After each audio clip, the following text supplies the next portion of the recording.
Hello friends, welcome to lecture 3.5 where we are going to review certain useful properties of Fourier transforms.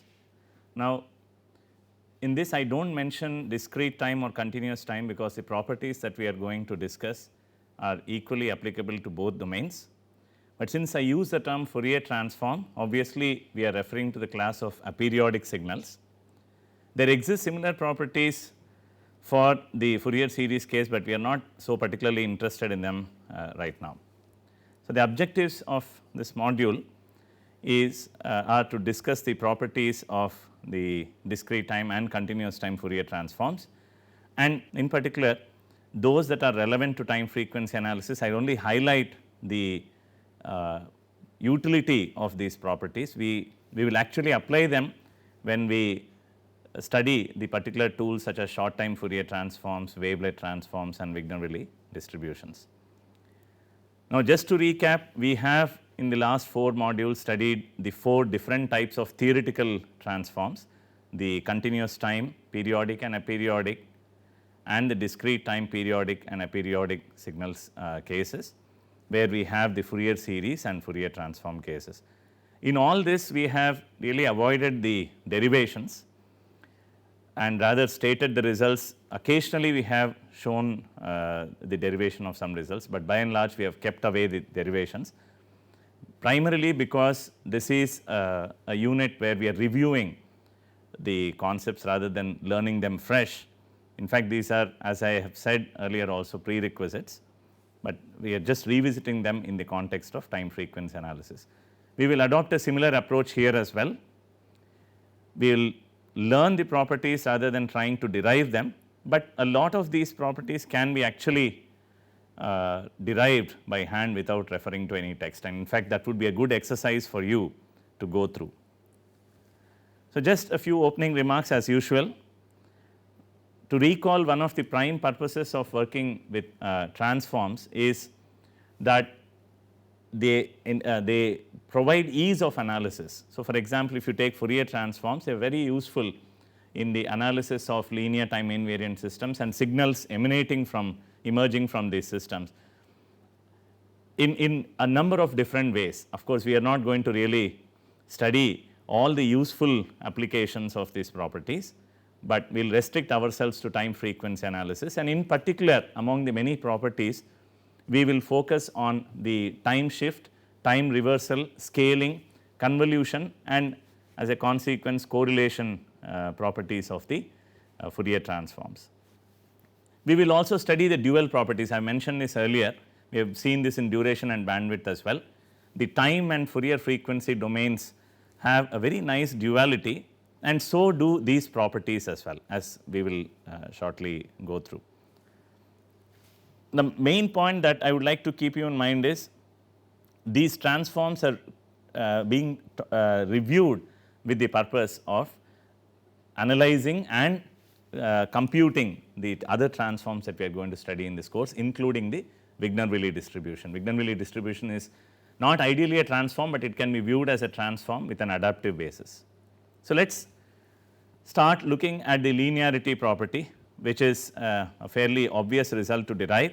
So if I have 2 signals with Fourier transforms x1 and x2, then the Fourier transform of the sum of these 2 signals is the respective sum of the Fourier transforms. It is a fairly easy one to derive, and you should expect this because these are essentially the Fourier transforms are essentially summations and they are linear combinations.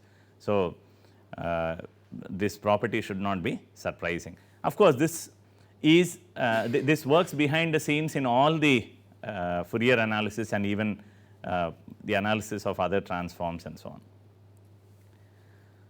So the first rather it is second, but really the first property that we are going to use in the analysis of other transforms is the time shifting property. Now this time shifting property states that if I have a signal whose Fourier transform is let us say a signal is x1k and its Fourier transform is x1 of f, then when the signal is shifted in time by a certain amount d, then the Fourier transform is multiplied with e to the minus j 2 pi f d. This result is as it is stated is given for discrete time signals, but as I mentioned earlier it is equally applicable to the continuous time case as well. So, the way to remember this is the time shifts result in frequency domain modulations. Now, this is a very useful result in delay estimation, widely used in signal processing and so on. We shall use this property to study the transforms such as wavelet transforms and short time Fourier transforms, particularly the wavelet transforms. For example, if I translate the wavelet function, then how does it Fourier transform, its Fourier transform modify and so on. So, we will learn the particular application of this in the respective time frequency analysis tools later on. An important point to remember is time shifts do not affect the energy spectrum. This is also true for power spectrum as well.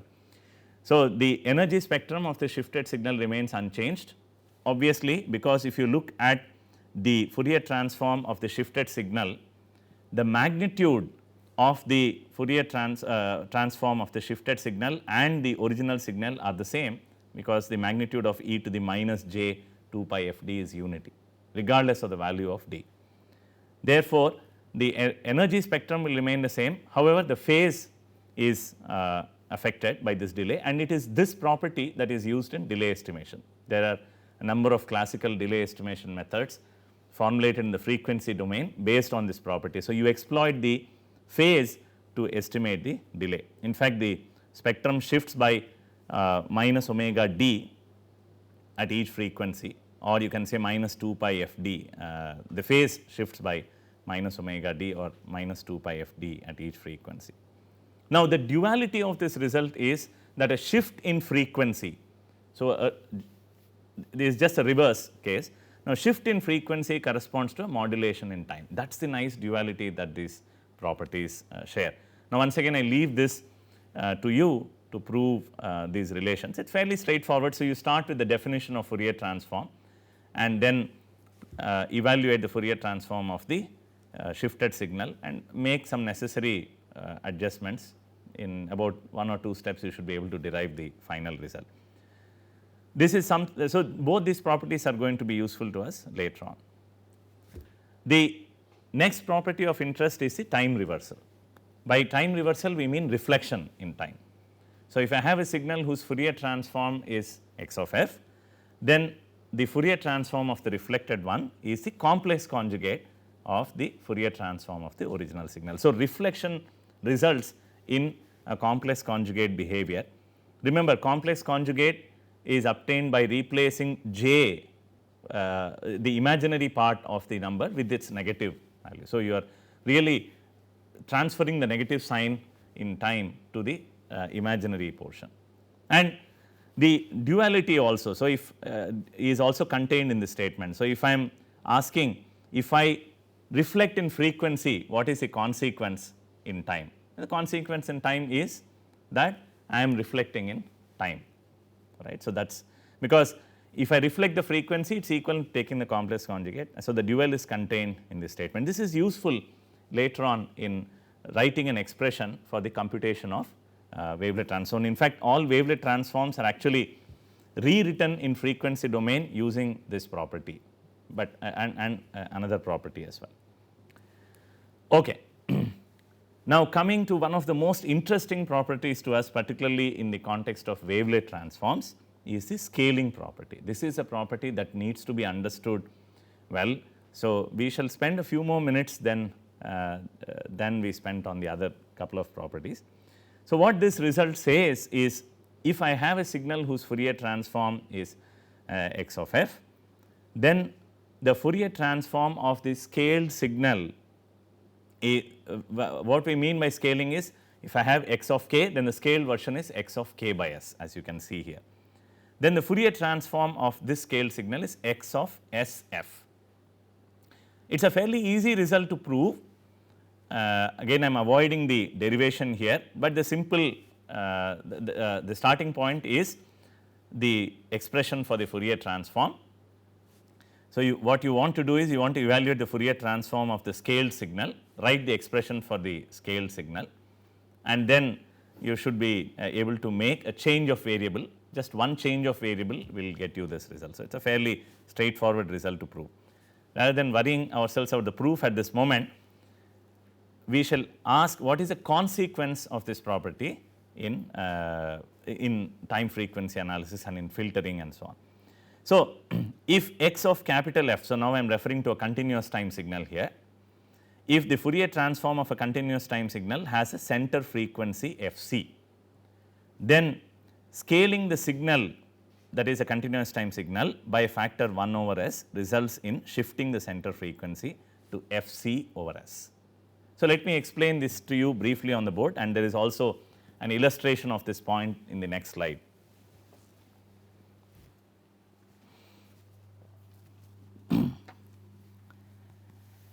So, what this result says is, if a signal has the Fourier transform x of f, then x of t over s maps to x of s times f in the Fourier domain, all right, where s is the scaling parameter. Now, the statement there says, if x of f has a center frequency Fc, what do we mean by center frequency? For now, imagine that x of f is a real valued quantity. If it is not, then you take the magnitude. When is x of f real valued? When x of t is complex, right. You can have complex functions, for example, when you are dealing with complex wavelets such as Morlet wavelet, then this function here or signal here is a complex one. If it is symmetric, then you should get a real valued Fourier transform. Either way, whether it is complex or real, I can look at the magnitude, and let us say that the magnitude of x of f has this kind of a shape, just for the sake of illustration. So, here I have the center frequency Fc. This is what we mean by center frequency. We can think of x of t or even x of k as the impulse response of band pass filter. Later on we will make this observation. So, scaling this signal by a factor of 1 over s results in x the Fourier transforming x of s times f. Obviously, now what happens is that the center frequency of this here of this x of sf, if I were to plot,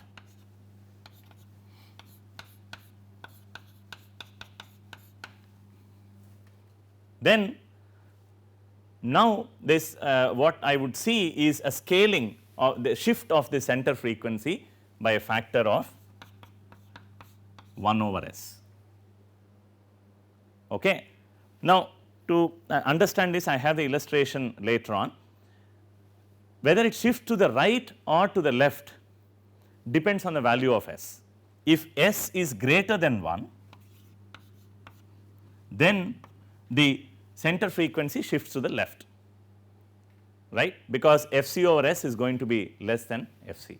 If s is less than, so this is center frequency shifts to the left, and that is the reason I have not drawn it yet, how it looks like. And then when s is less than 1, the same thing here shifts to the right. Now, this left and right are with respect to the Fc, that is the center frequency of the original signal, all right. I have not drawn this, but I have drawn this for you in the slide. This is the basic point that I am trying to make there. Now, before we go to the next slide, it is important to understand what is the consequence of scaling this signal, that is, how does the signal look like when I scale it. So, to understand this, let us take the simplest functions, although I am not going to use this as in the next slide, I am going to use a different function. But to understand the consequence of scaling, let us say that the signal of interest has this shape like that of a Haar wavelet, and let us say this is 0, half, 1.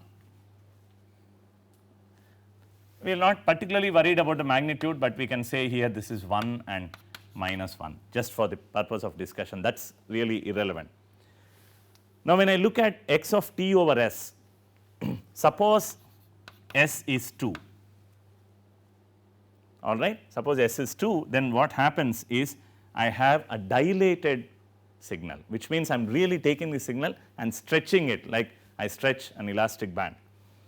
Why does it get stretched? To see why it gets stretched, define this x of t of s as some x bar of t, just to understand what is happening. So, this is a new signal x bar of t, we have just introduced a notation which is related to this x of t through this relation x of t over s. So, let us say I am asking what is the value of x at 1, at time 1, x bar at time 1 at t equals 1. Now, because s is 2, I am going to replace s with 2 here. As a consequence, I have x bar of 1 as x of half, which means what is happening here, the value at half. So, if I were to draw the x bar as a function of time t, what happens is the value at 1 for x bar is actually the value at half, all right. So, let me actually draw a longer time axis because it is going to be a dilated signal. So, here I have 0, half, 1 and 1.5 and 2. So, the value at 1 for x bar is a value of x at half, which is actually 0, and the value at 2 likewise is going to be of x bar at 2 is going to be the value of x at time 1. So, which means at this point I am going to have this here. So, I am just showing you the crossover points here, and symbolically it will look like. So, you can see clearly that I have an elongated or a dilated signal, and now I leave it as a simple exercise to you to see that values of s less than 1 will result in compression. So, you are really compressing the signal. Obviously, what is happening is that the area under this is going to be more than the area under this. So, one needs some kind of normalization and so on, and we will talk about this when we discuss wavelets. So, the point to remember is when I scale a signal this way and values of s greater than 1 will result in dilation or elongation, and values of s less than 1 is going to result in compression, all right. And in frequency domain the same story is happening. Well, why? Because there is one more thing that I will show you. We have discussed here that the center frequency shifts to the left for values s greater than 1, right. So, what is happening here is the moment I elongate this, think of very high values of s, then what would happen is this becomes a really elongated pulse. So, it has much more lower frequency content than this one. So, this is changing fast, this is changing slowly. Whichever changes slowly we say it has low frequency, whichever changes fast has relatively high frequency. It is all relative to this original signal, nothing is absolute here, right. So, that is why now the center frequency is shifting to the left. Predominantly this is a low frequency signal relative to this signal here, and that is why I have a center frequency shifting to the left when s is greater than 1. So, this is the new, this is fc prime, this is the center frequency of the scaled signal. Also, you should observe that I have the spread of the scaled of the Fourier transform of the scaled signal narrower than the one that I have for the original signal. Now, this is again a consequence of the duration bandwidth principle, right. What is happening here, when I am elongating this signal, I am extending the duration of the signal. As a consequence, I would be really narrowing the bandwidth, all right. So, what is the scaling factor here? The duration is being modified by this factor s, right. So, the duration is actually increasing. So, if sigma t is the duration of x of t, then x of t of s has a duration of s times sigma t. And the bandwidth here, if suppose x of f has a bandwidth which is a measure of the spread of this, it is not this exactly, but it is a measure of the spread, then the bandwidth of this is going to be sigma b over s. the product of these two is still sigma t times sigma b. Okay, that is the beauty of this scaling. So, now again you can see when s is greater than 1, I have a longer duration signal, but that results in a narrower bandwidth, and when s is less than 1, I have a shorter duration because I am going to compress this, but then at the cost of increased bandwidth. So, hopefully this gives you an idea of what we are going to see in wavelet transforms.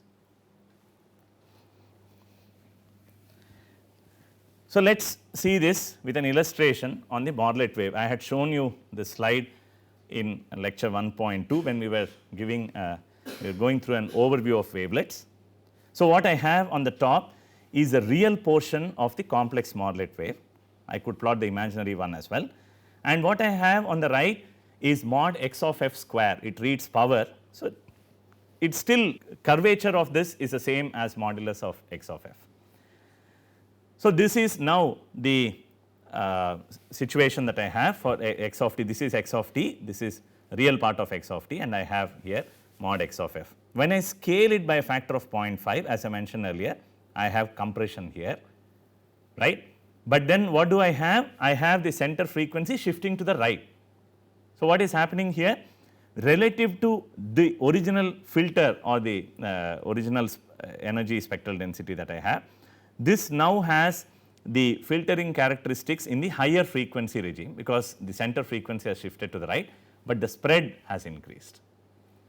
Okay. And when I scale it by a factor of 2, which is greater than 1, then I have a dilated wave or wavelet, because now this is the mother wave and these two are the wavelets. I have a dilated wavelet. Now, the center frequency has shifted to the left and the spread has also decreased because of the reasons that I have explained there, all right. So, this is something that should be understood. There can be some confusion initially in understanding this, but again going through the exercise repeatedly, doing this by yourself will help a lot, and this is very important to understand how wavelet transforms really work. If you have understood this, you have kind of understood 50% of how wavelet transforms work, right. What is the basic idea? Okay.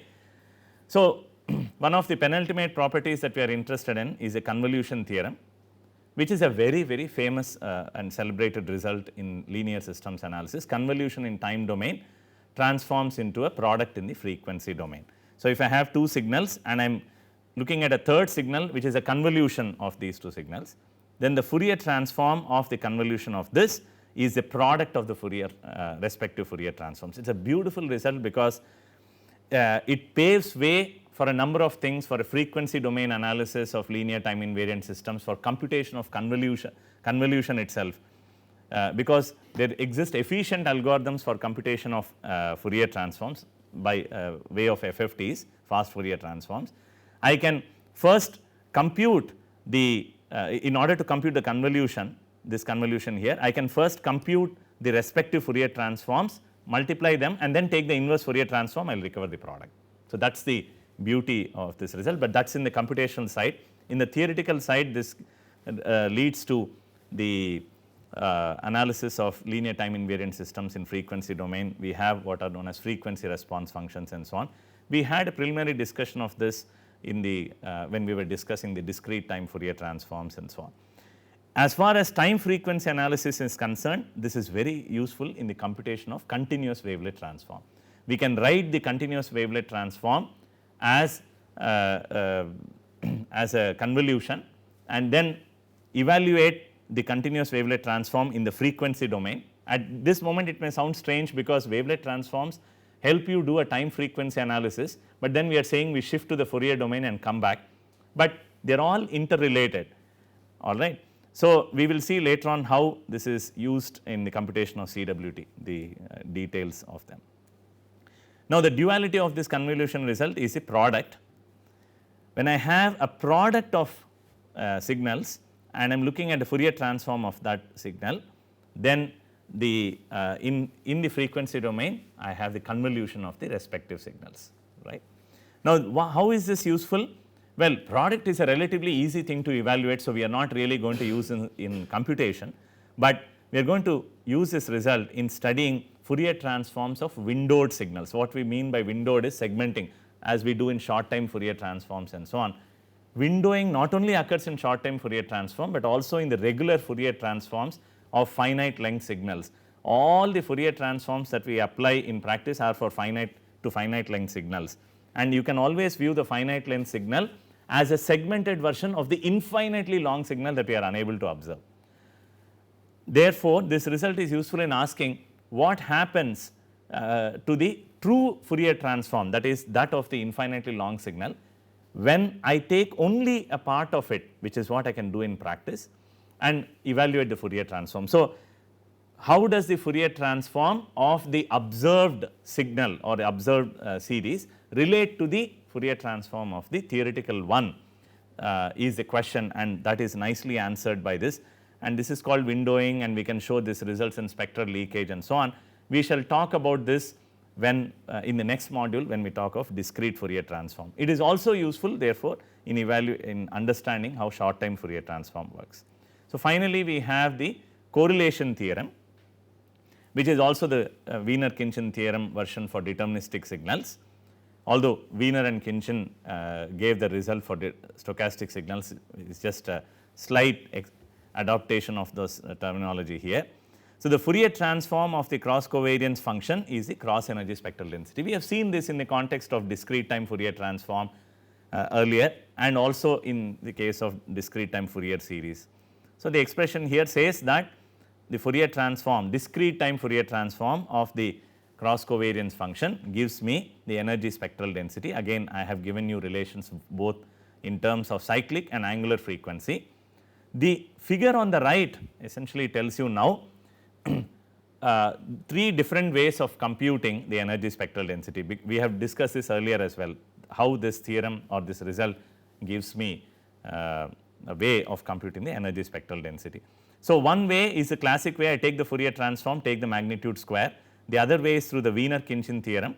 Now, the way to prove this result is to actually take the to express the autocovariance function or the cross covariance function as a convolution between the signal and the reflected version of itself if you are looking at the autocovariance function, or the reflected version of the other signal if you are looking at the cross covariance function. That is why I have a convolution of x1 and the reflected version of the other signal. So, that is of the signal itself. Then I have the autocovariance function and I take the Fourier transform, I can get the energy spectral density. The third route is to compute what is known as the discrete Fourier transform, which we will discuss in the next module, and compute the magnitude square. The discrete Fourier transform is concerned with the Fourier transform of a finite length signal. Now, when I increase this number of observations to infinity, then I can also recover the energy spectral density. So, there are 3 different ways of computing the energy density. In time frequency analysis, this result is very useful in understanding the Wigner-Willi distribution. So, with this we come to a close of this module on the properties of Fourier transforms. As I have mentioned early on, although we have stated the results for discrete time signals, aperiodic signals, these are also useful for continuous time aperiodic signals as well. And I suggest that you derive some of these properties by yourself. They are fairly easy to derive by hand without actually referring to a text. Of course, our teaching assistants and myself, we are always available to help you with the derivations or the answering your questions on the forum. Good luck, and see you in the next module.